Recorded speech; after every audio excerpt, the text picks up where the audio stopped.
Bismillahirrahmanirrahim. Assalamualaikum warahmatullahi wabarakatuh. Waalaikumsalam warahmatullahi wabarakatuh.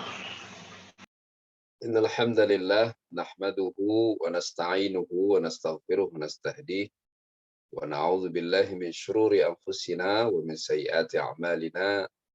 May yahdihillahu fala mudilla lahu wa may yudlil fala hadiya lahu. Asyhadu an la ilaha illallah wahdahu la syarika lah wa asyhadu anna Muhammadan 'abduhu wa rasuluh. Sallallahu alaihi wa ala alihi wa sallam la nabiyya ba'daha amma ba'd. Ikhwatal iman, jamaah subuh yang dimuliakan Allah Subhanahu wa taala. Yang pertama, tentunya selalu kita ingin mengawali dengan puji dan syukur kehadirat Allah Azza wa Jalla, di mana seluruh hidup ini sesungguhnya semuanya berawal dari Allah. Hidup kita berawal dari Allah, nyawa kita dari Allah, orang tua kita dari Allah, kecil kita, besar kita, tumbuh kembang kita, dewasa kita, ilmu yang kita miliki, termasuk profesi yang kita jalani, keluarga yang sangat kita cintai pada hari ini, kehidupan yang setiap hari kita jalani ini, semuanya bersumber dari Allah Subhanahu wa taala. Jadi jika kita mau terus bermuhasabah, mau terus berkontemplasi, mengingat apa yang sudah kita lakukan dalam hidup ini, sesungguhnya tidak ada apa-apanya dibandingkan apa yang diberikan oleh Allah Subhanahu wa taala. Jika ada yang membanggakan kepintarannya, maka ada yang lebih pintar dari dirinya tapi tidak lebih beruntung hidupnya. Jika ada yang membanggakan kekuatan fisiknya, ada yang lebih kuat dari dirinya, tapi ternyata harus mengalami berbagai cobaan penyakit. Jika ada yang membanggakan kedudukannya, ada yang lebih tinggi dari dirinya kedudukannya, tetapi ternyata pada akhirnya harus jatuh ke dalam jurang kehinaan. Maka rahimakumullah, kita harus selalu sering-sering bertanya kepada diri kita sendiri, siapa sebenarnya yang menjaga saya? Kenapa bisa seperti ini bahagia? Kenapa ada keluarga? Kenapa berharta? Kenapa masih bisa bekerja dan sebagainya? Maka jawabannya pasti akan selalu Allah Subhanahu wa taala.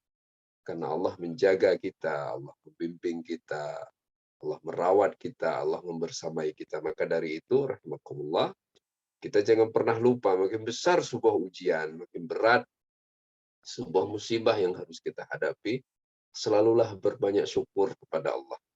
Dan selalu syukur yang terbaik itu adalah dengan cara mengakselerasi ketundukan kita kepada Allah Azza wa Jalla. Maka bertepatan dengan awal Hijriyah ini, awal Zulhijjah ini rahimakumullah, yaitu bulan terakhir, bulan ke-12 dalam rangkaian bulan Zulhijjah. Mari rahimakumullah kita perbanyak amal kita perbanyak ibadah kita, seluruh jenis ibadah.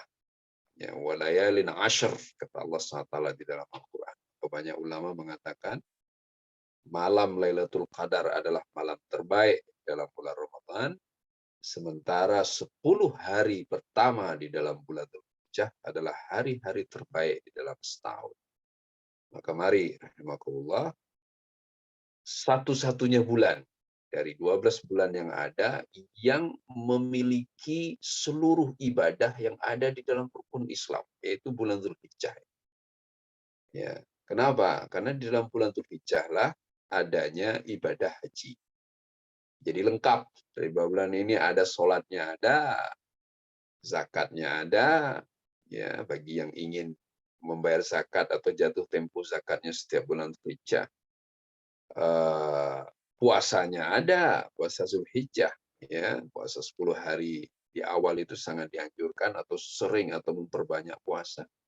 Kemudian juga hajinya.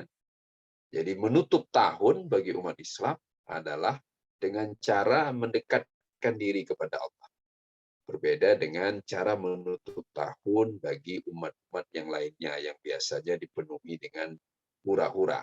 Jadi ada juga, ya, kalau di Masehi kita mengenal dalam keseharian kita bulan Desember, di mana itu syarat dengan jalan-jalan, syarat dengan liburan dan sebagainya. Sementara bagi umat Islam jangan lupa kita ada Dzulhijjah, bulan penutup ya untuk tahun Hijriah, dan di dalam bulan ini semuanya ibadah. Banyak sekali jenis ibadah, ada kurbannya, ada hajinya, ada semuanya rahmatullah.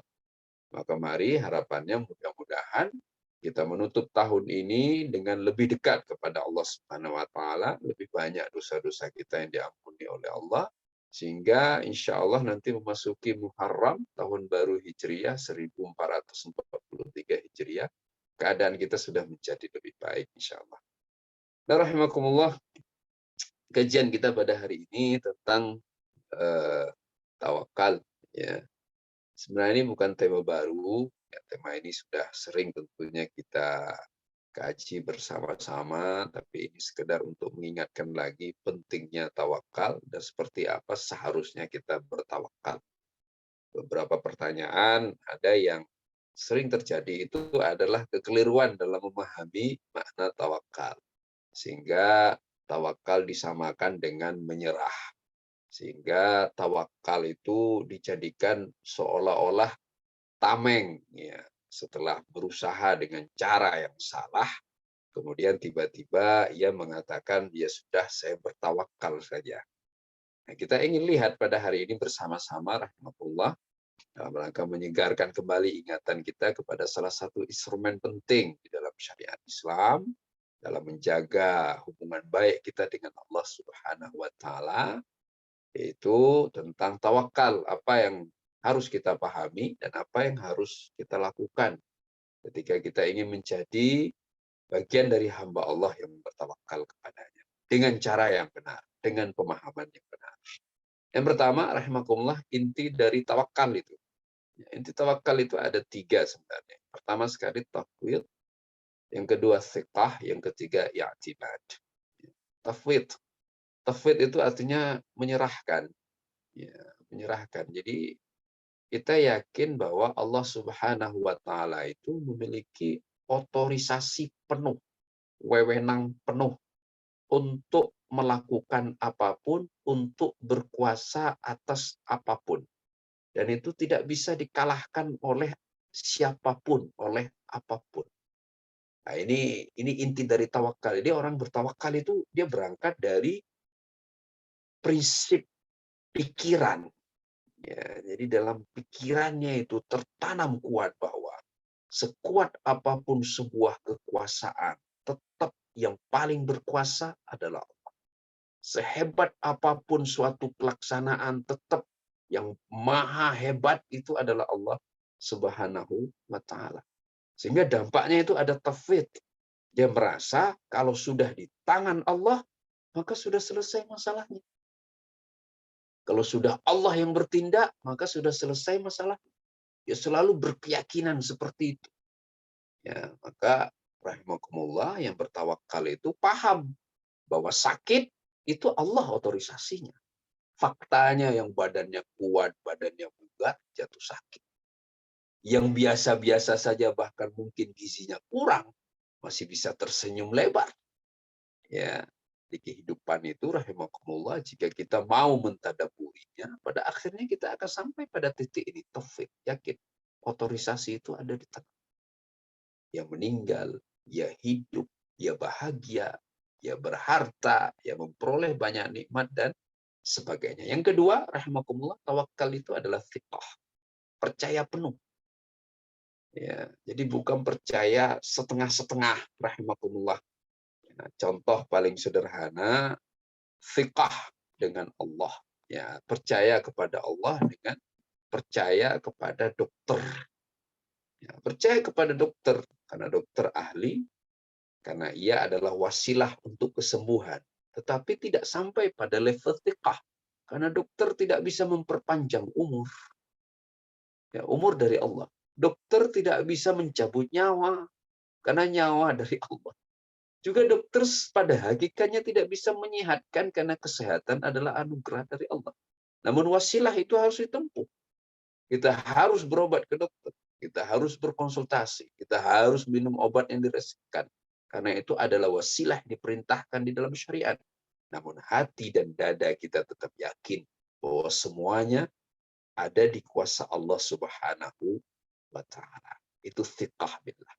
Sehingga apapun yang terjadi bagi seorang mukmin, apakah ia sedang mendapatkan kebahagiaan yang luar biasa, dia percaya bahwa ini sumbernya Allah, bukan kehebatan dirinya. Sebaliknya, ketika ia harus menghadapi ujian yang sangat berat sekali, dia juga thiqah billah, dia percaya Allah sedang merencanakan kebaikan itu. Apakah menghapus dosanya, meringankan azabnya kelak di akhirat. Karena begitu kata Nabi SAW, setiap sesuatu yang menimpa seorang mukmin, yang itu menyiksa dirinya, membuat dirinya tidak nyaman, itu merupakan rahmat untuknya. Rahmat di dunia dan rahmat di akhirat. Yang ketiga, rahimakumullah, inti dari tawakal itu adalah i'timad. I'timad itu artinya berpegang penuh. Ya, jadi setelah tadi kita percaya bahwa hanya Allah yang punya otorisasi, tauhid, kemudian yang kedua kita hanya percaya kepada Allah, thiqah. Ya, kemudian yang ketiga berpegang penuh kepada Allah. Jadi nggak bergantung kepada makhluk. Qul huwallahu ahad, Allahu as-samad. Rahmatullah. Ya. Ya, kalau kita bergantung kepada makhluk, selesai kita rahmatullah. Apa yang bisa dilakukan? Sehebat apapun, hari ini munculnya wabah ini rahimakumullah bagi mukmin itu seperti semacam Allah turunkan sumber kesadaran baru di era modern bahwa sesungguhnya ilmu pengetahuan, teknologi, kemajuan kehidupan dan sebagainya nggak ada apa-apanya di hadapan kuasa Allah. Ya. Sebelumnya sampai hari ini juga tidak pernah ada riset yang berhasil membuktikan bahwa orang miskin lebih mudah tertular wabah dibandingkan orang kaya. Lah, rahimakumullah. Ya, atau negara di dunia ketiga itu lebih parah nasibnya dibandingkan negara maju. Lah. Jika kita melihat keseluruhan dari semenjak April 2020, maka nggak ada perbedaan signifikan yang terjadi. Justru di awal-awal kita mendengar di Italia, saat itu kita jauh lebih aman. Di awal-awal kita mendengar tentang Amerika, di awal-awal kita mendengar tentang Inggris, tentang negara-negara maju yang mereka kewalahan menghadapi ujian wabah ini. Maka rahimakumullah bagi mukmin, i'timad tidak pernah boleh tertukar. Kita harus selalu hanya bergantung kepada Allah Subhanahu wa taala. Tidak ada lagi tempat bergantung selain Allah Subhanahu wa taala. Jadi tiga itu intinya rahimakumullah harus tertanam kuat di dalam dada kita. Yang pertama sekali lagi tauhid, otorisasi penuh hanya ada pada Allah. Kita nggak punya otorisasi apa-apa pada hakikatnya. Wewenangnya hanya ada pada Allah tentang segala sesuatu dalam kehidupan ini. Yang kedua harus percaya penuh sama Allah. Jangan pernah ada ragu sedikit pun. Selama kita sudah mengikrarkan syahadatain, maka kita percaya apapun yang Allah lakukan, apapun yang Allah putuskan, itu adalah terbaik bagi kita. Kemudian yang ketiga, saudaraku yang dimuliakan Allah SWT, yang bergantung hanya kepada Allah. Jangan sampai percaya doang. Ya, beriman sih beriman, tapi giliran harus bergantung malah mencari makhluk. Maka bergantung utamanya kepada Allah Subhanahu wa taala. Itu ya, rahimakumullah, itu intinya. Kita lanjutkan kemudian tentang kepada siapa harus bertawakal. Jawabannya tentunya kepada Allah Subhanahu wa taala. Bagaimana kira-kira wujudnya itu? Wujudnya adalah ketergantungan hati kepada Allah. Baik untuk memperoleh maslahat ataupun untuk menolak mara bahaya. Jadi hati ini selalu terpaut sama Allah. Ketika kita ingin suatu kemaslahatan, maka hatinya ke Allah dulu. Hatinya nggak ke makhluk. Hal ini rahimakumullah saya gambarkan sederhananya seperti ini. Ketika sebagian orang itu menginginkan sebuah bentuk kebahagiaan, maka yang ada dalam pikirannya adalah nama seseorang. Yang ada dalam pikirannya adalah sebuah kedudukan atau jabatan. Yang ada dalam pikirannya adalah harta yang banyak. Ketika ia sedang ingin berharap kemaslahatan atau kebaikan. Idealnya sosok yang bertawakal itu, ketika ia menginginkan kemaslahatan, kebaikan, kebahagiaan, apapun bentuknya, maka hatinya larinya ke Allah. Karena tadi itu dia yakin cuma Allah yang bisa memberikan. Jadi hatinya ke Allah. Dia ingin menikah dengan istri yang solehah, maka dia ke Allah. Dia ingat Allah. Hanya Allah yang bisa memberikan untukku istri yang solehah. Dia dalam keadaan sakit, ingin segera sembuh, maka hatinya ke Allah. Allah yang bisa menyembuhkanku. Bukan semua peralatan kesehatan itu, walaupun itu adalah kewajiban, wasilah yang harus ditempuh. Ketika ia ingin agar anak-anaknya berhasil, sukses dalam studinya, sukses dalam hidupnya, dia hatinya ke Allah. Bukan tentang, oh anaknya harus ini, anaknya lah. Hatinya selalu ke Allah. Hatinya selalu ke Allah. Itu orang yang bertawakal itu seperti itu. Termasuk ketika ia harus menolak mara bahaya. Ketika ia harus berhadapan dengan tantangan kehidupan, maka hatinya cepat sekali kepada Allah SWT. Tidak kepada makhluk yang lain. Tidak sebagaimana yang kadang-kadang terjadi pada sebagian orang. Ketika berhadapan dengan tantangan, berhadapan dengan risiko, maka yang kebayang dalam pikirannya adalah nama seseorang. Sebuah kedudukan, agar ia kemudian terhindar dari berbagai risiko kehidupan. Saudaraku, maka kepada siapa bertawakal? Kepada Allah. Hati yang hanya bergantung kepada Allah Subhanahu wa taala. Kemudian dengan apa kita bertawakal? Ya, bertawakal yang pertama sekali, serahkan urusannya kepada Allah. Bukan berarti kita tidak lagi beramal, rahimakumullah. Tapi yakinlah bahwa sesungguhnya yang mengurus kita itu Allah, bukan diri kita sendiri. Ya. Wala takilni ila nafsi tarfata ain. Ya, dalam doa kan kita menyebutkan itu, ya Allah uruslah urusanku. Jangan serahkan kepadaku sedikit pun urusanku. Karena aku tidak mampu untuk mengurusnya. Rahimakumullah. Betapa banyak kan di dalam hidup ini.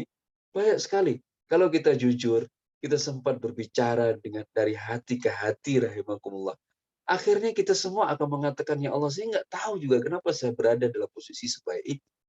Saya nggak tahu ya Allah kenapa saya bisa seperti ini. Sementara kalau soal pinter, banyak yang lebih pinter.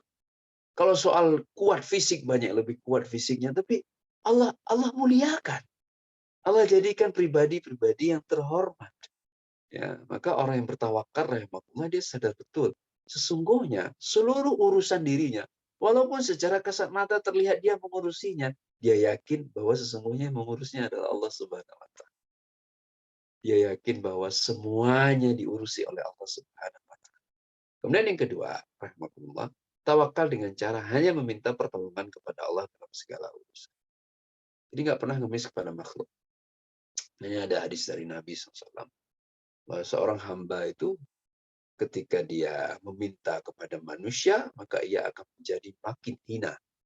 Sebaliknya, ketika ia hanya meminta kepada Allah, maka ia akan menjadi makin mulia. Rahmatullah. Maka sebagai mukmin yang bertawakal, jangan pernah meminta kepada makhluk. Ya, kita bekerja sama dengan saudara-saudara kita. Kita wajib bertawun dan sebagainya. Tapi kalau sudah dalam urusan meminta pertolongan, maka seorang mukmin sangat beda dengan yang tidak beriman. Yang beriman, maka ia yakin tempat meminta yang pantas itu hanya Allah Subhanahu wa taala. Alasannya karena hanya Allah yang as-samad. Allah tidak pernah bergantung kepada apapun untuk memberikan pertolongan kepada kita. Soheh rahmatullah. Hari ini terbukti sekali lagi di masa-masa wabah seperti ini. Mau bergantung kepada siapa? Negara, rumah sakit, dokter, gugus tugas. Kita nggak bisa bergantung ke siapa-siapa.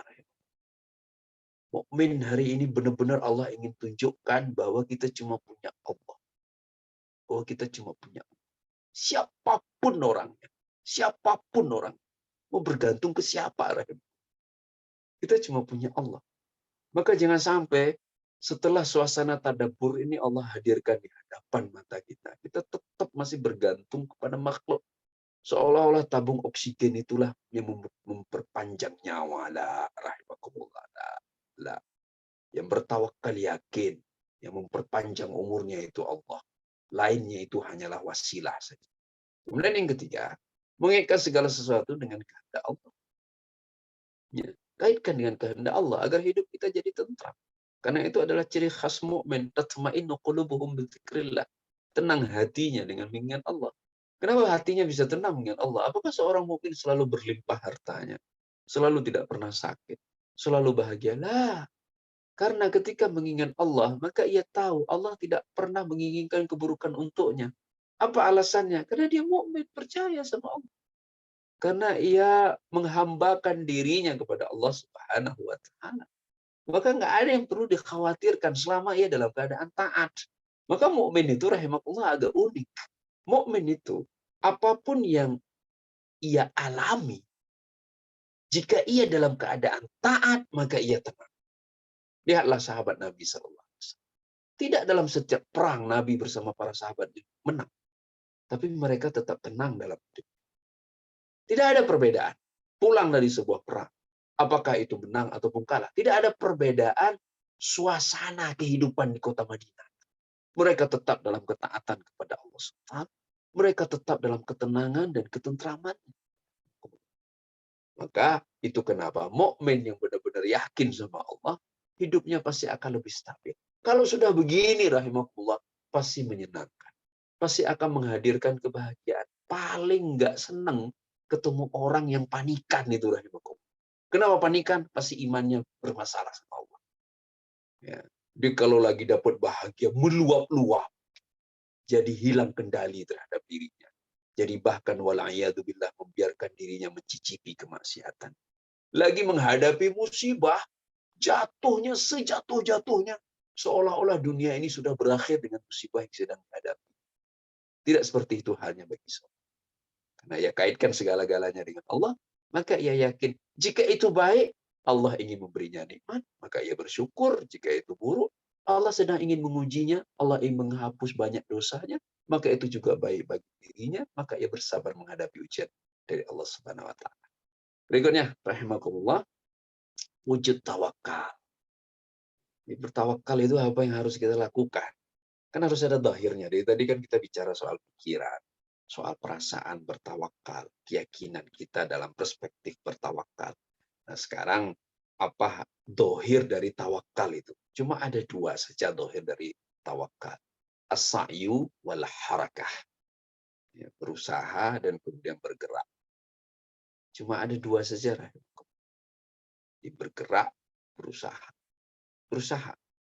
Jadi kalau orang bercerita tentang tawakal, ya, cerita tentang inti tawakal, perasaan kita dalam bertawakal, bagaimana mendekatkan diri kepada Allah. Namun, secara dohir tidak terlihat sedang berjuang. Secara dohir tidak terlihat sedang bergerak untuk kebaikan dirinya, kebaikan dunia dan akhiratnya, maka dia bukanlah sosok yang bertawakal. Baik. Nah, itulah makna tawakal yang sesungguhnya. Kita kan perlu perspektif dohir terhadap segala sesuatu. Karena batin ini nggak bisa diketahui oleh orang lain. Batin kita, pikiran kita, dada kita, isinya yang tahu diri kita dan Allah Subhanahu wa taala. Bahkan pasangan hidup kita belum tentu tahu apa yang ada dalam pikiran kita. Maka rahimakumullah, Islam semua aspeknya pasti ada dohirnya. Maka harus ada dohir tawakal. Ketika kita melihat seseorang sangat serius memperjuangkan kebaikan, sangat serius dalam beramal soleh, jika ia sakit, sangat serius untuk berobat, sangat serius ingin sembuh, atau dalam kondisi seperti saat ini, sangat serius ingin menjaga kesehatannya, maka ketahuilah, ialah sesungguhnya sosok yang bertawakal. Karena ia bergerak dan berjuang untuk kebaikan dunia dan akhiratnya. Ya. Rahimakumullah. Berikutnya, kapan kita harus bertawakal?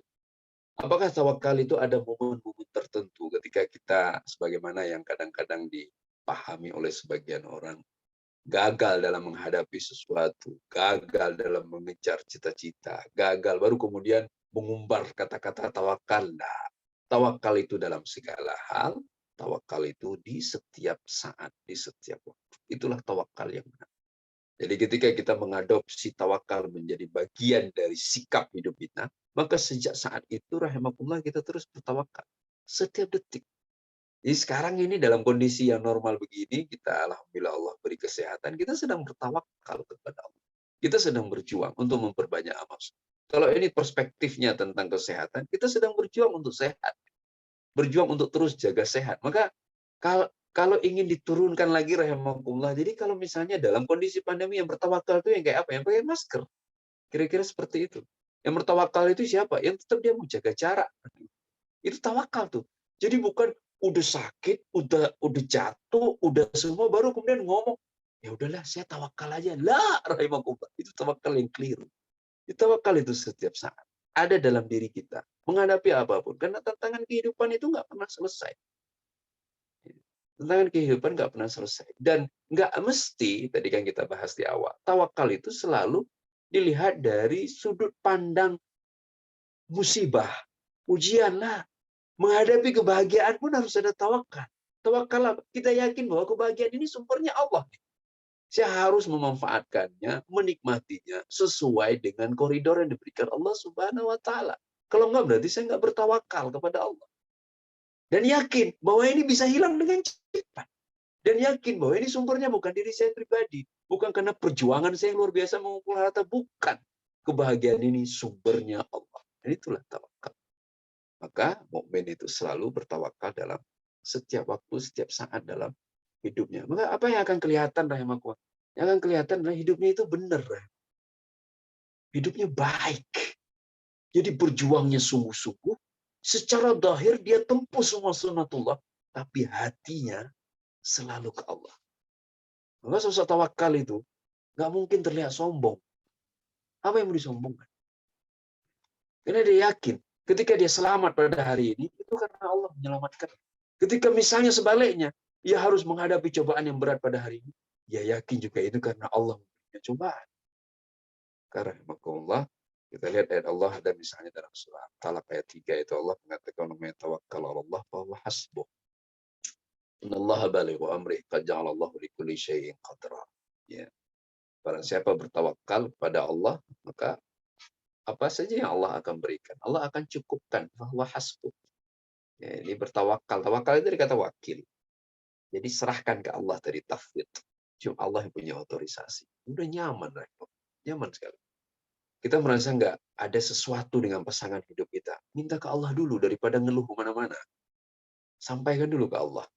Kita merasa ada hal yang nggak mampu kita lakukan untuk mendidik anak-anak kita. Ngadu ke Allah. Kita merasa ada yang nggak beres dengan profesi kita, ngadu ke Allah. Kita ada yang merasa nggak beres dengan tempat tinggal kita, ngadu ke Allah. Kita merasa khawatir nih dengan kesehatan kita pada masa wabah ini, maka berbanyak doa kita. Rahimakumullah. Ini kan terjadi, saudaraku yang dimuliakan Allah SWT. Wasilah wajib, nggak ada yang memungkiri wasilah. Kita harus bermasker, harus jaga jarak dan sebagainya. Ada 7M dan seterusnya. Itu wajib. Karena mukmin itu berwasilah. Tapi yang paling unik apa, rahimakumullah? Tiba-tiba hilang dari grup-grup sosial media kita nasihat kesolehan. Gak ada lagi yang ngingetin, jangan lupa sholat malam. Tiap hari postingannya, jangan lupa masker, jangan lupa jaga jarak, jangan sampai berkumpul, jangan sampai deket-deket. Tapi gak ada lagi yang ngingetin, jangan sampai lupa berdoa. Gak ada lagi yang ngingetin, jangan sampai lupa berbagi dengan saudara kita. Bahwa berbagi itu menghadirkan penjagaan Allah Subhanahu wa Ta'ala. Ya. Dan itu terjadi pada hari ini, saudaraku di belakang. Ya. Maka bagi mukmin, mereka yakin bahwa kalau sudah bertawakal, fahuwa. Udah cukup. Beres semua sama Allah. Karena dia sendiri adalah ciptaan Allah Subhanahu wa Ta'ala. Kemudian yang kedua, innallaha balighu amri. Allah pasti selesai melaksanakan. Nggak ada sesuatu yang sudah direncanakan Allah, yang ingin dilakukan oleh Allah, yang dikehendaki oleh Allah, yang kemudian itu tertunda di tengah jalan. Fa'alun lima yurid. Beda dengan kita, rahimakumullah. Ya. Sebagian dari saudara-saudara kita itu sangat ketat prokesnya, penjagaannya, pengawasannya. Tapi Presiden Amerika pernah positif. Perdana Menteri Inggris positif. Bagi yang tidak beriman, ini membingungkan. Pasti pertanyaan mereka, kok bisa? Tapi bagi yang beriman, mereka nggak pernah bertanya kok bisa. Lah, terserah Allah. Nggak ada yang bisa menghalangi kehendak Allah Subhanahu wa Ta'ala. Maka rahimakumullah, kalau kita turunkan dengan kondisi kita pada hari ini, keliru rahimakumullah. Sangat berlebihan. Ketika ada sebagian yang harus menghadapi wabah ini, kemudian terus mengulang-ulang kata-kata, ini saya dapat ini karena saya hadir ke tempat ini. ini saya begini karena saya ketemu si fulan. Lah, Anda silahkan mengurung diri di kamar kalau kata Allah kena wabah, kena. Dan itu terjadi. Maka yang bertawakal, innallaha balighu amri. Nggak terlalu repot dengan pikiran-pikiran suuzon kepada seluruh saudaranya itu. Itu makanya Bapak-Bapak, jemaah saya ingin sampaikan satu perspektif. Ketika kita jaga diri di masa wabah ini, jangan pernah suuzon sama orang. Karena itu meninggalkan prinsip penting dalam bertawakal. Tapi khawatirkan diri kita sendiri. Jangan sampai menularkan kepada orang lain. Karena perintah Allah jaga saudaramu. Termasuk jaga dirimu.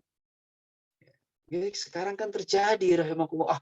Harusnya saya masih sehat. Coba kalau saya nggak ketemu si fulan. Seolah-olah si fulan itu Tuhan yang bisa menebarkan penyakit kepada orang lain. Nah, tetap Allah Subhanahu wa Ta'ala yang berkuasa. Kita baca banyak cerita, banyak sekali tulisan, artikel ilmiah dan sebagainya. Ada orang yang mengurung diri bahkan di apartemen, bahkan di lantai yang sekian puluh. Akhirnya kemudian harus terkena wabah. Semua bingung dari mana dia dapat wabah. Jadi rahmatullah, innallaha balighu amri. Innallaha balighu amri. Tapi saya bisa menghentikan. Kalau memang oleh Allah sudah ditakdirkan si fulan sehat, maka apapun yang dia lakukan dia akan tetap sehat. Kalau Allah takdirkan si fulan harus sakit, apapun dia yang lakukan, maka ia tetap akan sakit. Maka mukmin yang bertawakal, dia berjuang. Dia berjuang. Dia berjuang untuk menjaga dirinya, berjuang untuk kebaikan dirinya, berjuang untuk memperbanyak amal soleh. Namun hatinya, dia yakin. Ketika ia masih terjaga, itu bukan karena usahanya, tapi karena anugerah dari Allah. Ketika ia harus pada akhirnya menghadapi cobaan dan tantangan itu juga bukan karena kelalaian dirinya, dia yakin karena itu sudah ditakdirkan. Makanya kan Nabi dalam hadis ngingetin kita, kalau terjadi hal buruk kepadamu, jangan pernah gunakan kata-kata lau, seandainya. Karena lau taftahu abwab syaitan. Kata-kata seandainya itu membuka pintu setan. Nah, seandainya saya kemarin nggak ke sana, seandainya saya nggak begini, seandainya Nabi melarang kita mengucapkan kata-kata seandainya. Tapi ketika terjadi hal buruk kepadamu, cukup ucapkan qadarullah. Qadarullah. Sudah takdir dari Allah SWT. Apa yang Allah inginkan, maka terjadi. Ini bentuk keberserahan diri orang yang bertawakal. Kemudian terakhir sekali, qad'alallahu likulli syai'in qadra. Yakin bahwa Allah telah menetapkan kadar untuk segala sesuatu. Segala-galanya ada kadarnya. Ya, umur ada kadarnya, sehat ada kadarnya, nyawa ada kadarnya, kedudukan ada kadarnya, ya, jabatan ada kadar. Nggak ada yang tanpa kadar. Ada kadar. Sebagian orang berusaha, ada sebagian orang berusaha ingin melampaui kadar yang ditentukan untuk dirinya. Ya. Jika dia melakukan dengan cara yang buruk, dengan niat yang buruk, menghalalkan hal-hal yang diharamkan oleh Allah SWT, maka ia akan menghadapi kehancuran yang sangat membinasakan, sebagaimana yang dialami misalnya oleh Fir'aun dan sebagainya. Jadi Allah, kita bertawakal, kita yakin kadar itu dari Allah. Sakit, rahimakumullah, harus dirawat. Kita yakin bahwa ini ada kadarnya nih. Ada kadarnya, ada ukurannya. Bukan berarti seolah-olah ini udah nggak ada ukuran lagi lah, ada ukurannya. Seberat apapun rasanya itu rahimakumullah, ada ukurannya. Karena segala sesuatu terjadi dengan kadar yang ditentukan oleh Allah Subhanahu wa Ta'ala. Maka yang bertawakal, dia yakin bahwa ini ada kadarnya. Dan kadar ini ditentukan oleh Allah. Dan itu ditentukan oleh Allah untuk dirinya. Maka ia akan berhusnuzon sama Rabb-nya. Dia berbaik sangka sama Allah. Ya Allah, bisa jadi ini karena dosaku terlalu besar, ya Allah. Hanya dengan kadar sakit yang sangat menyiksa ini, engkau bisa menghapus dosaku. Maka ridho dengan sakitnya, rahimahullah. Ridho, tenang dalam keadaan sakitnya itu. Walaupun dia harus menghadapi sakitnya dengan perjuangan yang luar biasa. Namun ridho, karena ini dia yakin kadar dari Allah Subhanahu wa Ta'ala. Kemudian berikutnya, ada juga dalil tentang cerita Nabi tentang seekor burung ini yang populer sekali. Lau annakum tawakkaluna 'alallahi haqqa tawakkuli. Seandainya kalian benar-benar bertawakal kepada Allah dengan sungguh-sungguh tawakal, razaqakum kama yarzuqut tayr taghdu khamasan wa taruhu bitanan. Seandainya kata Nabi SAW kalian benar-benar bertawakal, sungguh-sungguh tawakal, maka wujudnya itu seperti Allah memberikan rezeki kepada seekor burung. Ya, berangkat pagi hari dalam keadaan perut kosong, pulang sorenya perutnya sudah penuh. Hadis ini menggambarkan bahwa tawakal itu adalah perjuangan. Ya, ini contohnya jelas sekali. Sebagaimana Allah memberikan rezeki kepada seekor burung, bukan burung yang tidur, bukan burung yang diem aja di sangkarnya, la rahimakallah. Tapi Nabi rinci, Nabi jelaskan dengan detail burung yang berangkat perut kosong. Kata-kata takedu, dia berangkat perutnya kosong dan kemudian dia pulang dalam keadaan perut penuh.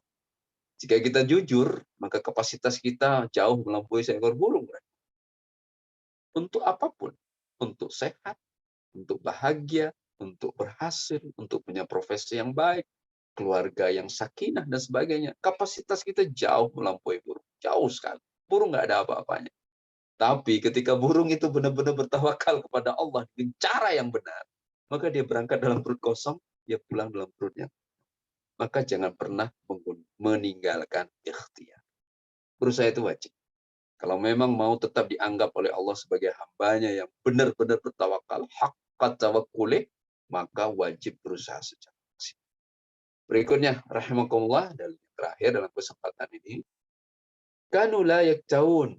Jadi suatu ketika Nabi bercerita kepada sahabatnya, Nabi melihat sekelompok orang. Ya, Nabi menyangka itu adalah umatnya, ternyata bukan. Dan ada lagi sekelompok orang yang lain, umatnya ternyata bukan. Yang kemudian Nabi melihat sekelompok umat Islam, dan Nabi mengatakan kepada sahabatnya, mereka adalah umatku yang akan masuk surga tanpa hisab. Sahabat bertanya kepada Rasulullah, ya Rasulullah, apa keistimewaan mereka? Kenapa mereka sampai bisa dapat kesempatan masuk surga tanpa hisab? Dijawab oleh Nabi SAW. Pertama sekali, kanu layak tahun.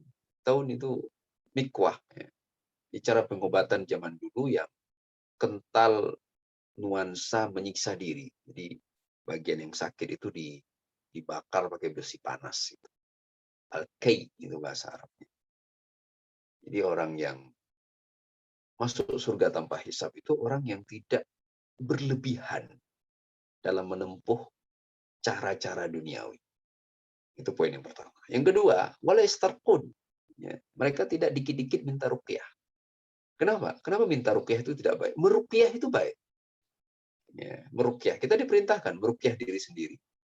Ya, tetapi kita tidak pernah diperintahkan untuk minta diruqyah oleh orang lain. Maka Nabi sebutkan di sini, orang yang suka minta ruqyah dari orang lain tidak akan bisa masuk surga tanpa hisab. Kalaupun dia masuk surga, pasti ada proses hisab. Maka rahimakumullah, kita harus yakin bahwa tidak ada sekat hubungan antara kita dengan Allah. Kita nggak perlu siapa-siapa untuk meminta kepada Allah. Mintalah secara langsung kepada Allah. Allah pasti mendengar permintaan kita, dan mudah-mudahan Allah pasti akan menjawab.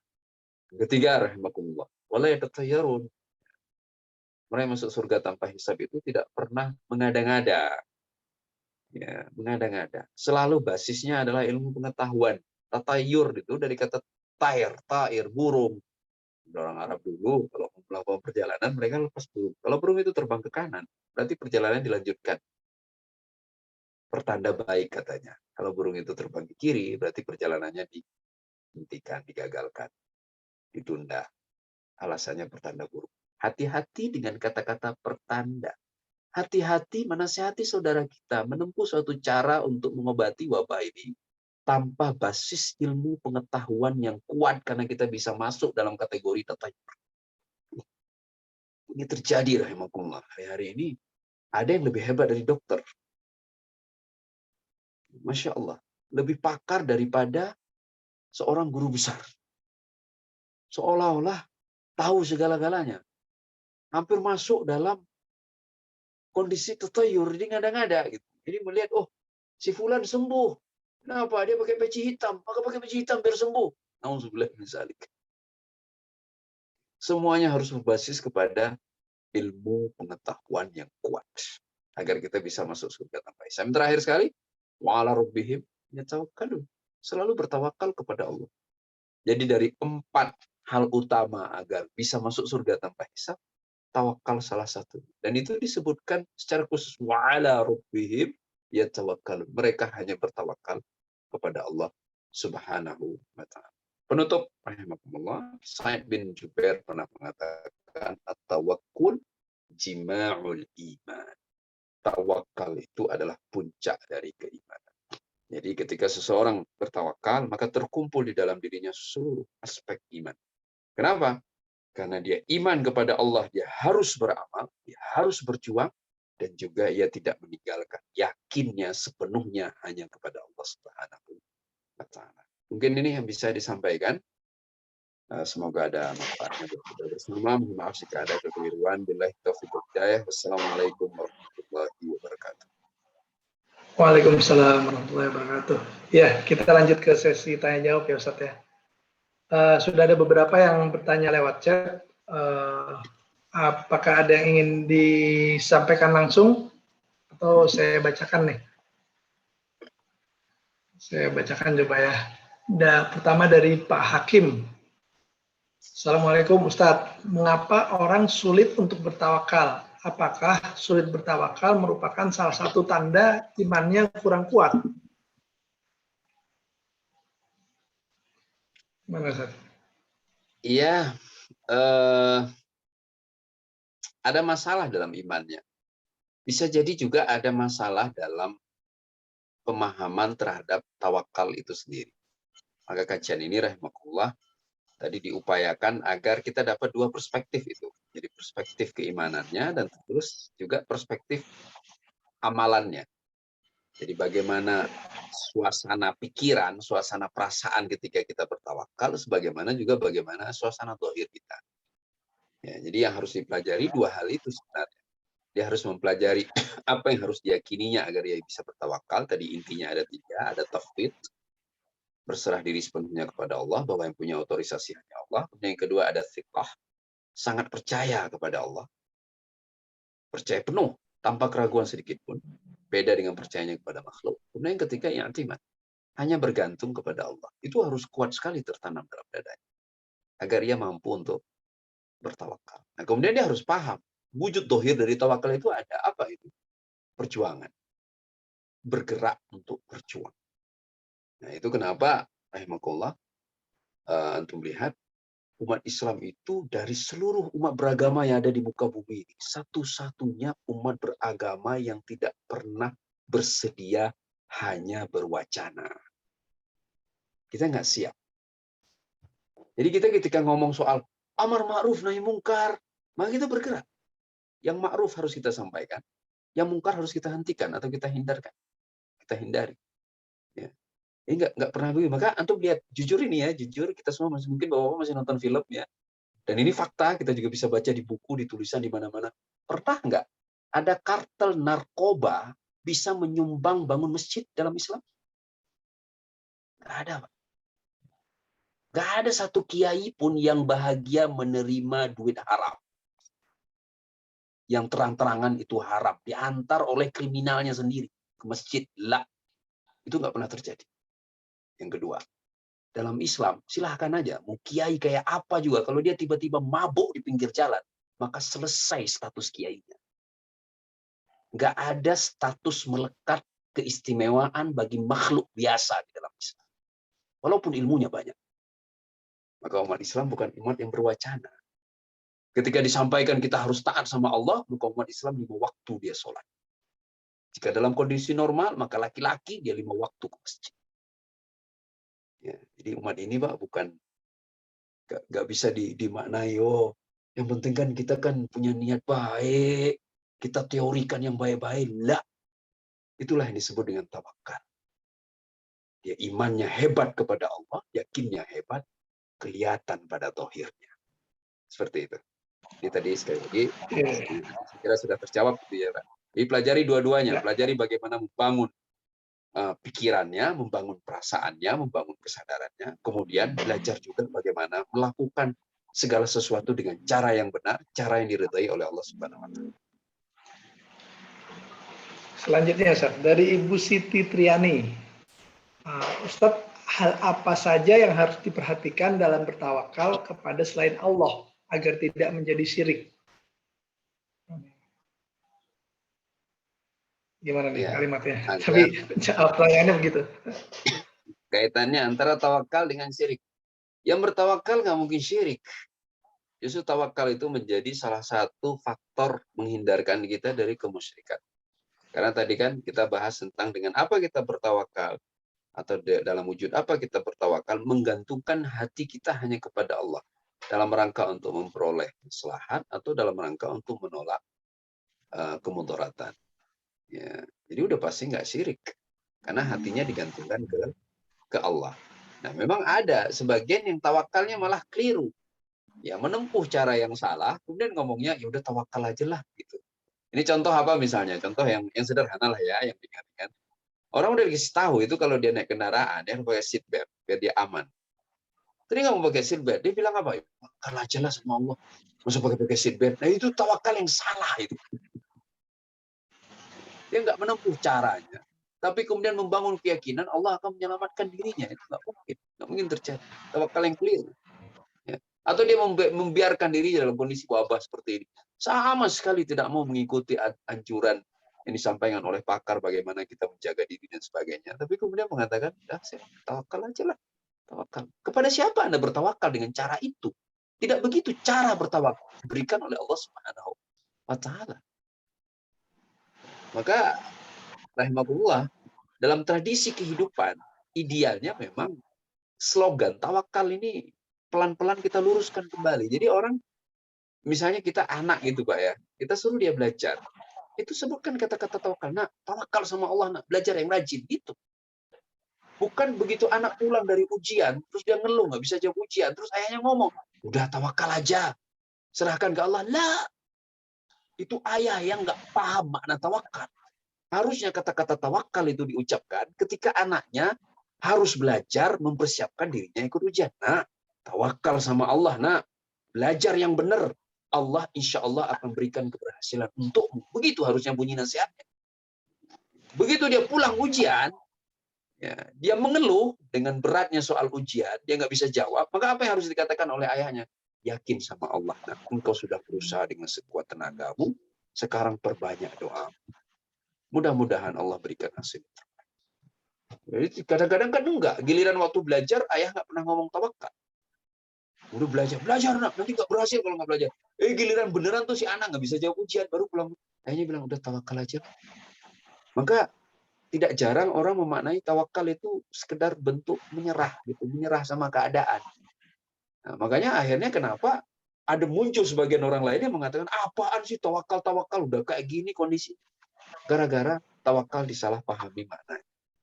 Itu ya. Jadi benar sekali, tawakal itu merupakan faktor penting untuk menghindarkan kita dari kemusyrikan. Apa itu kemusyrikan? Salah satunya ya bergantung kepada makhluk. Musyrik itu nggak mesti nyembah berhala. Tapi bergantung berlebihan kepada makhluk, itu menjadikan kita musyrik. Selanjutnya dari Pak Agung. Apakah saf sholat berjamaah berjarak adalah bagian dari tawakal, meskipun tidak sesuai sunnah? Saf berjarak. Ayo, itu bagian dari tawakal. Tadi saya sudah sebutkan ya, kita pakai masker. Banyak sekali bapak-bapak yang kita langgar dalam sholat berjamaah kita di masjid setahun belakangan ini. Pertama, ya, kita dilarang untuk menutup wajah pada saat sholat. Tapi kita tutup wajah kita pakai masker. Harusnya ini yang lebih ditanyakan, bukan soal saf sholat. Kenapa? Karena kalau tutup wajah itu langsung sholatnya nggak sah, batal sholatnya. Orang perempuan yang bercadar saja, mereka wajib buka cadarnya agar sholatnya sah.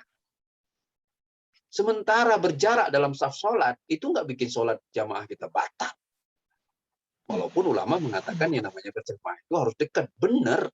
Tapi kalau seandainya nggak dekat, nggak kesentuh, berjarak, tetap nggak ada ulama mengatakan jamaahnya batal. Lah. Jadi yang lebih krusial harusnya pertanyaannya, bagaimana sholat kita yang pakai masker ini? Apakah itu bagian dari tawakal? Jawabannya iya.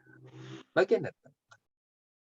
Pakai masker, kan ada sebagian masjid buka pintu, buka jendela, atau AC-nya sering-sering dicuci. Nah, itu semua bagian dari tawakal. Upaya kita yang kita lakukan untuk menjaga diri kita, karena menjaga diri itu adalah perintah Allah SWT. Namun, hati kita ke Allah.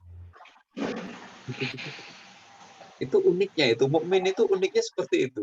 Dia berusaha di dunia ini seolah-olah ia akan hidup selama-lamanya, tapi yakin hatinya kepada Allah seolah-olah ia akan meninggal sekarang. Jadi mukmin itu seperti itu. Makanya kenapa mukmin itu stabil? Mukmin itu sangat stabil, rahimakumullah. Jadi kita ke masjid pakai masker, jaga jarak, bawa sejadah sendiri dan sebagainya. Bagian dari upaya kita. Tapi apakah hati kita kepada jaga jarak itu? Lah, hati kita ke Allah. Allah yang jaga saya. Apakah hati kita ke masker? Lah, hati kita ke Allah. Allah yang jaga saya. Seperti itulah mukmin. Ya. Oke, selanjutnya dari Pak Sultoni. Ustadz, pengurus masjid sudah bertawakal, melaksanakan seluruh protokol kesehatan, menjaga kebersihan masjid, mewajibkan seluruh jamaah menggunakan masker, sholat berjamaah dengan saf renggang, dan lain-lain. Jadi, apakah seharusnya masjid tidak ditutup? Tetap menjalankan sholat berjamaah, termasuk sholat Jumat dan sholat Hari Raya Idul Adha. Kebetulan sholat Jumat kemarin memang kita tutup nih, saat ini kayaknya ada kaitannya dengan kondisi di masjid kita nih, Baitul Ma'mur. Ya disesuaikan, rahimakumullah, kita kan fatwa dari MUI-nya lengkap, ya kan ada, makanya MUI nggak pernah mau menggunakan terminologi tutup masjid, tapi mereka lebih senang menggunakan kata-kata tawakuf. Ya. Tawakuf itu artinya untuk sementara waktu kegiatan dihentikan, gitu, kalau kondisinya memburuk. Nah karena COVID ini kan agak uniknya, feel-nya, jadi ke setiap keputusan itu kalau kita perhatikan, kadang-kadang tidak semuanya dibuat berbasis kepada standar, tapi kadang-kadang dibuat berbasis kepada perasaan. Gitu. Ya, jadi ya silahkan saja. Intinya Bapak-Bapak, yang saya ingin sampaikan, keputusan kita tentang masjid, tentang kegiatan keislaman, tentang beramal soleh, tentang bertawun dan sebagainya, jangan sampai merusak ukhuwah Islamiyah kita. Saya selalu ingin sampaikan bahwa sudah cukuplah ujian wabah ini begitu berat buat semua, termasuk kita umat Islam. Maka jangan lagi kita menambah ujian wabah ini dengan ujian-ujian yang lain lagi. Apakah ujian ukhuwah misalnya, ujian persaudaraan, atau ujian-ujian yang lain. Maka setiap tempat itu pasti punya keunikannya masing-masing. Punya keunikan masing-masing. Saya kalau ada pertanyaan selalu ingin mengatakan, misalnya ada orang, lah ini ada masjid rapat sekali, tapi apakah mereka berukhuwah? Mereka bahagia dengan kondisi itu? Selesai sudah. Ya. Karena jangan sampai udahlah ujian wabah, kita diuji lagi dengan ujian ukhuwah, dan merapikan ukhuwah ini bukan pekerjaan sebentar. Kalau orang sekarang kalau positif kan seringnya paling 2 pekan, paling lama-lama tuh 3 bulan, ya kan? Apakah bisa selamat atau kemudian tidak. Tapi kalau udah dapat ujian ukhuwah, rahimakumullah, itu sampai ke anak cucu bisa nggak selesai. Kita lihat dalam sejarah Islam seperti itu. Maka jaga saja ukhuwah. Ya, maka misal waktu itu pernah ada pertanyaan kalau nggak salah saya di masjid. Saya pribadi, saya berprinsip saya harus sholat di masjid yang jamaahnya harus jaga jarak. Karena suatu waktu saya masuk ke sebuah masjid, di masjid itu nggak ada jaga jarak. Nggak boleh, dalam hati saya ada suuzon kepada saudara saya di sana. Tapi apa yang saya lakukan? Kalau saya nggak nyaman, ya udah saya jangan sholat di situ, cari masjid lain. Sama juga dengan kondisi hari ini, rahimakumullah. Ada kita punya DKM. DKM kita adalah orang-orang soleh, nggak pernah punya niat membunuh saudaranya, menyiksa saudaranya. Mereka kemudian memutuskan segala sesuatu dengan cara yang baik, ya, dan sebagainya.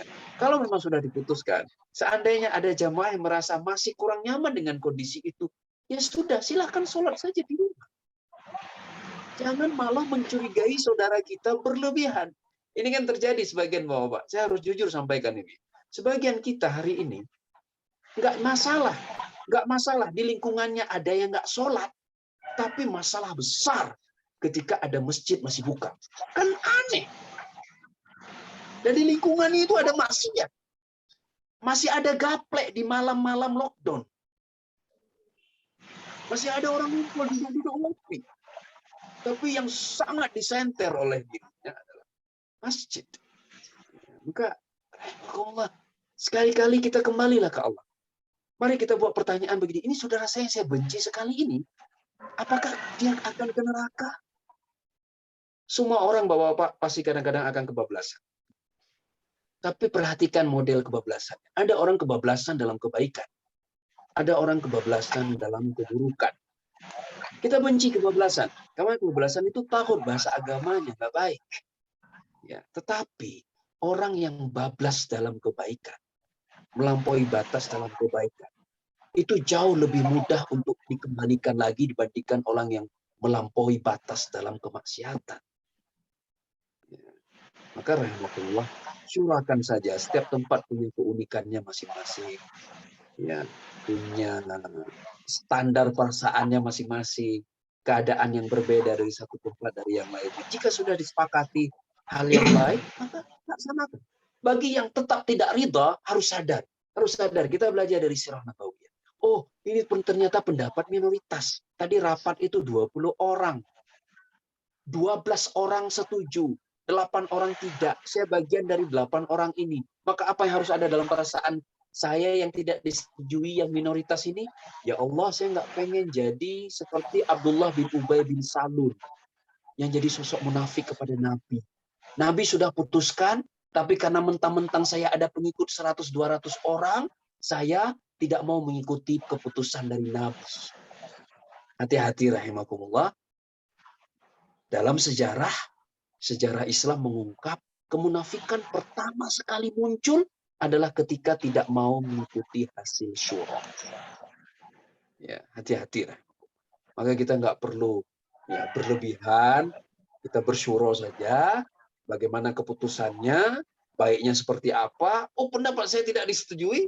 Ya sudah, berarti saya belum nyaman. Saya sholat di masjid.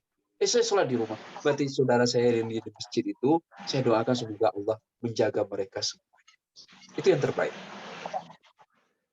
Oke, Ustaz, karena waktu sudah habis, saya bacakan pertanyaan terakhir ya, Ustaz ya. Dari Ibu Ita, ada orang yang ibadahnya seperti biasa-biasa saja. Maksudnya tidak mau belajar menuntut ilmu agama. Tapi orang itu setiap kena masalah terlihat sangat tawakal menerima takdir hidupnya. Tenang aja menjalani hidupnya. Bagaimana hukumnya terhadap orang seperti itu? Tenang itu kan nggak bisa kelihatan ya. Tenang kan urusan hati. Karena tenang bisa juga kepura-puraan. Ya, kita tahu semua ada sekolah melatih ketenangan diri, walaupun hatinya nggak tenang. Jadi tenang yang dimaksudkan di sini adalah tenang karena yakin sama Allah Subhanahu wa Ta'ala. Nanti harus terlihat dari dohirnya. Nah, wujud dohir tawakal itu adalah dia berusaha sungguh-sungguh, berusahanya dengan cara yang benar yang diridai oleh Allah Subhanahu wa Ta'ala. Jadi kalau ada orang yang kelihatan tenang tapi nggak punya ilmu agama sama sekali, nggak mau belajar agama, dia tetap melakukan sesuatu dengan caranya, maka dia bukanlah sosok yang bertawakal. Bisa jadi ketenangan yang ia dapatkan itu adalah ketenangan yang semu rahimakumullah. Suatu waktu nanti pasti akan terbongkar ketenangan seperti ini. Ya, tapi ketenangan yang didapatkan adalah sesuai bertawakal, yakinnya kepada Allah, cara ia berusaha dengan cara yang diridai oleh Allah Subhanahu wa Ta'ala, maka itulah ketenangan yang hakiki. Ya, sebagaimana dulu Nabi bertanya kepada sahabatnya, "Kaifa asbahtu mu'minan haqqa." Bagaimana engkau bangun pagi? Aku bangun pagi dalam keadaan yang sungguh-sungguh kepada Allah Subhanahu wa Ta'ala. Itu ketenangan seperti itu. Ya, saya rasa cukup. Mungkin sebelum ditutup, kami minta Ustadz memberikan closing statement sekaligus mohon memberikan doa Ustadz biar kita bisa lebih bertawakal dan insya Allah bisa dalam kondisi yang selalu baik. Betul, Ustadz. Ya, rahimakumullah, ya kita bertawakal dalam setiap kesempatan. Ya, jangan lupa tawakal itu harus diawali dengan ilmu. Kita ilmui bagaimana mengendalikan suasana hati kita agar selalu dekat sama Allah, agar selalu menyerahkan segala sesuatu kepada Allah, agar selalu percaya penuh kepada Allah, agar selalu hanya mau bergantung kepada Allah Subhanahu wa Ta'ala.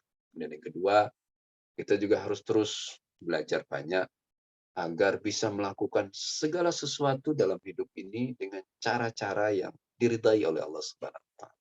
Apakah itu tentang kehidupan pribadi kita, kehidupan berprofesi, kehidupan berkeluarga, bersuami istri, beranak-anak, dan sebagainya, agar apa yang kita lakukan itu diridai oleh Allah SWT. Karena kalau hatinya sudah benar ke Allah, caranya sudah benar dengan cara yang diridai oleh Allah, maka insya Allah apapun yang terjadi, walaupun mungkin tidak bahagia, namun pasti akan mendapatkan ridha Allah Subhanahu wa Ta'ala, pasti akan baik di sisi Allah Subhanahu wa Ta'ala. Semoga rahimakumullah dengan kajian pada pagi hari ini kita semua bisa mendapatkan takafah yang lebih luas tentang bagaimana bertawakal, khususnya di masa-masa pandemi ini. Dan kita juga ingin bermunajat kepada Allah Subhanahu wa Ta'ala bahwa Allah lah satu-satunya tempat kita meminta, Allah lah satu-satunya tempat kita bergantung, Allah lah satu-satunya yang akan menyelamatkan kita, dan semua kita insya Allah juga hanya akan kembali kepada Allah Subhanahu wa Ta'ala. Kita awali doa kita dengan istighfar 3 kali. Astagfirullahaladzim. Al-Fatihah. A'udzubillahi minasyaitonir rajim. Bismillahirrahmanirrahim. Alhamdulillahi rabbil alamin. Ar-Rahmanir Rahim. Maliki yaumiddin. Iyyaka na'budu wa iyyaka nasta'in. Ihdinas siratal mustaqim. Siratal ladzina an'amta 'alaihim ghairil maghdubi 'alaihim waladdallin. A'udzubillahi minasyaitonir rajim. Bismillahirrahmanirrahim. Alhamdulillahi rabbil alamin. Hamdan yuwafi ni'amahu wa yukafi mazidah. Ya Rabbana lakal hamdu kama yanbaghi li jalali wajhikal karim wa 'azimi sultanik. Allahumma ighfir lana wa liwalidayna warhamhuma kama rabbayana shighara. Allahumma ighfir lana wa li ikhwanina alladhina sabaquna bil iman wa la taj'al fi qulubina ghillan lil ladzina amanu rabbana innaka ra'ufur rahim. Allahumma iftah lana abwaab rahmatika wa as'alka ya arhamar rahimin. Allahumma arzuqna imanan ka imani ashabi rasulika Muhammad sallallahu alaihi wasallam. اللهم ربنا لا تدع لنا في يومنا هذا ذنبا إلا غفرته ولا مريضا إلا شفيته ولا حاجة من حوائج الدنيا ولك فيها رضا إلا قضيتها ويسرتها يا رب العالمين. اللهم اشف مرضانا، اللهم ارحم موتانا، اللهم ارفع عنا هذا البلاء والوباء برحمتك يا أرحم الراحمين. ربنا آتنا في الدنيا حسنة وفي الآخرة حسنة وقنا عذاب النار. وصلى الله على محمد وعلى آله وصحبه وسلم. Wa akhiru da'wana alhamdulillahi rabbil alamin. Amin. Terima kasih. Kita tutup taklim kuliah subuh online ini dengan membaca alhamdulillah dan doa kafaratul majlis. Alhamdulillah rabbil alamin. Subhanallah wa bihamdika asyhadu an la ilaha illa anta astaghfiruka wa atubu ilaik. Terima kasih Ustaz, jamaah sekalian. Assalamualaikum warahmatullahi wabarakatuh. Waalaikumsalam warahmatullahi wabarakatuh. Terima kasih Ustaz Juniper. Terima kasih Ustaz.